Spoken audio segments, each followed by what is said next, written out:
জীবনের প্রথমবার সাদা কক মুরগি আমি খেয়েছি।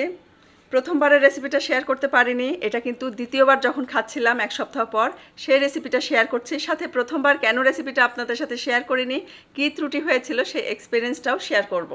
এখানে দিচ্ছি 1 টেবিল চামচ ধনে, 2 চা চামচ জিরা দিতে হবে, অল্প হয়েছে, 1 চা চামচ মৌরি, দারুচিনি, এলাচ, মোটা কালো এলাচ একটা, সাথে লবঙ্গ 5টা, গোলমরিচ 1/2 চা চামচ, জয়ত্রী, জয়ফল ছোট্ট এক টুকরা। সব কিছু একসাথে হালকা ভেজে নিব।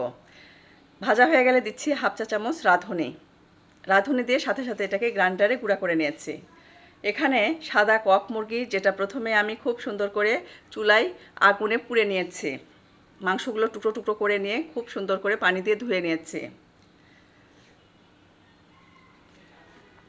ছোট ছোট টুকরো হয়েছে যদিও, আসলে যিনি আমার হেল্পিং হ্যান্ড ছিলেন উনি এই টুকরোগুলো করে দিয়েছিলেন।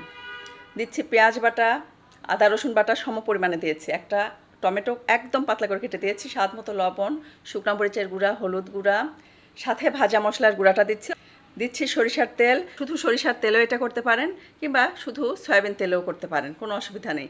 হাত দিয়ে খুব সুন্দর করে মাখিয়ে নিচ্ছি। পরিমাণ মতো পানি দিব, এখানে আমি 2 কাপ মতো পানি দিব। প্রেসার কুকারে বসিয়ে দিয়েছি, ঢাকনা লক করে এটাকে সিদ্ধ করে নিতে হবে। যখন একটা সিটি এসেছে সাথে সাথেই চুলার ফ্লেমটা লো করে দিয়েছিলাম 20 মিনিটের মতো। 20 মিনিট পরে দেখতে পাচ্ছেন অবস্থাটা। এখন আমি প্যানে ঢেলে দিচ্ছি, দিয়ে দিচ্ছি আলু। যেহেতু আলু পছন্দ করে, এরকম চামড়াওয়ালা মাংসের ভেতরে আলু দিবেন, দেখবেন খুব ভালো লাগবে খেতে। খুব সুন্দর করে মিশিয়ে নেব, ঢাকনা দিয়ে ঢেকে এটাকে জাল দিব। শুকনো মরিচের গুঁড়া কম মনে হচ্ছিল ঝালটা, এই জন্য আবারও একটু শুকনো মরিচের গুঁড়া অ্যাড করেছি। খুব সুন্দর করে এটাকে নেড়ে দিব। মুরগির পেটে ডিম ছিল, সেগুলো ধুয়ে এই বলকের ভেতরে দিয়ে দিলাম, ঢাকনা দিয়ে ঢেকে এটাকে জাল দিব। মাঝে মাঝে কিন্তু ঢাকনা খুলে নেড়ে দিয়েছি। কাঁচা পাকা মরিচ দিয়ে খুব সুন্দর করে এটাকে কষিয়ে নিয়েছি। কষানো যত ভালো হবে এই মাংসের টেস্ট তত ভালো লাগবে।